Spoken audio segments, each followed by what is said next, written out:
ഞാൻ അപ്പോഴും ഇപ്പോഴും ചിന്തിക്കുന്നത് ജനിച്ചാലൊരു മരണം ഉണ്ട്, അത് എപ്പോഴാണ് എങ്ങനെയാണ് നമുക്ക് പറയാൻ പറ്റില്ല.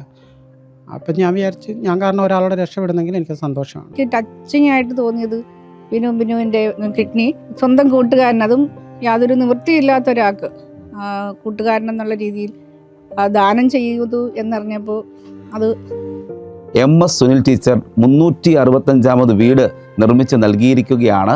ആൾക്കാർക്ക് ഉപകാരം ചെയ്യുന്നതും ഭക്ഷണമൊക്കെ ഉണ്ടാക്കി കൊടുക്കുന്നതൊക്കെ ഭയങ്കര ഇഷ്ടമുള്ള കൂട്ടത്തിലാണ്. ആർക്കെങ്കിലും കൊടുക്കാം, പക്ഷേ എൻ്റെ കയ്യിലില്ല.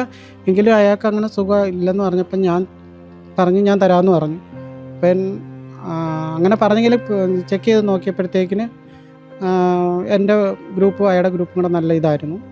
അപ്പോൾ അന്നേരം അങ്ങനെ ചെയ്തപ്പോഴത്തേന് ഞാൻ എൻ്റെ വീട്ടുകാരറിയാതെ 6 മാസം എറണാകുളം പോയി ചെക്കപ്പ് ചെയ്തു.